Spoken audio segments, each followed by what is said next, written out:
The North Koreans have launched satellites. You can launch a satellite and its orbit, almost whatever its trajectory of orbit, is going to cross over the United States at some point. Could it be? I don't think it would be, because we would have picked up some indicator that it was a weapon system. But if you can launch a satellite, that's why everybody got upset over Sputnik. It wasn't that little basketball floating around in space. It was the fact that if you can launch a satellite where you got to get the velocity up to 17,000 miles an hour, that means you can launch a nuclear warhead where you only need to get a velocity of 7,000 to 8,000 miles an hour to waft it over. So even though the satellite only weighs 20 or 30 pounds, the energy generated by the rocket is sufficient to put a warhead on its target. That shook us up in '57. It doesn't shake us up anymore. You know, I'm far more concerned about North Korea than about what the Soviet Union once was.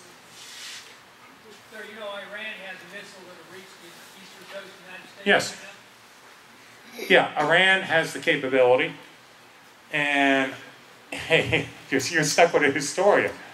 On September 17th, 2009, the Obama administration announced that it was abrogating and ending the treaty agreement with Poland to put an ABM system into Poland. An ABM system, anti-ballistic missile system, in Poland just so happens to be on the trajectory route of an Iranian launch towards the United States. That's insane. Like, I don't understand why that stuff happens. It seems contrary to our national security. You're right, ma'am. She said that's insane. Yes, it is insane. No, only if you assume that they want to protect You know, there's the point that I started with. I've really come firmly to realize and believe the elite will take care of their own. Do other beings, other people have a bigger picture for us than us? Well, I pray maybe if other people have a better picture of it, I pray that when everything settles after November, remember the congressional elections and the Senate, particularly the senatorial elections, are even more important perhaps.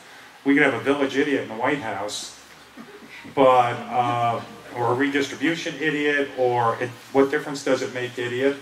But if you have a supermajority in the Senate, you can block the village idiot. And then maybe by 4 years later we'll sort things out.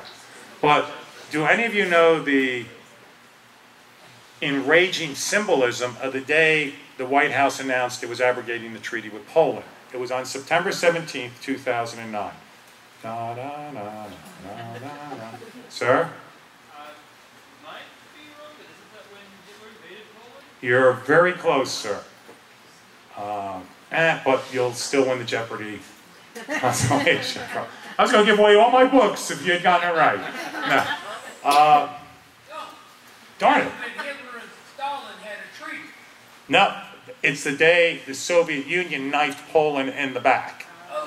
Hitler invaded on September the 1st. The Ribbentrop-Molotov Pact.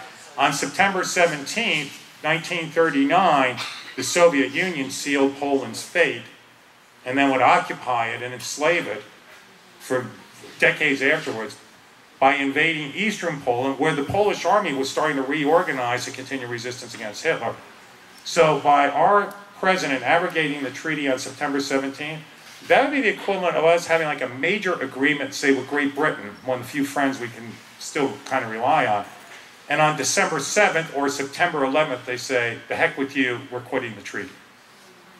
The day we broke the treaty with Poland was the 70th anniversary of them being knifed in the back, and believe me, the Polish press went berserk on it. Headlines of, we've been stabbed in the back again.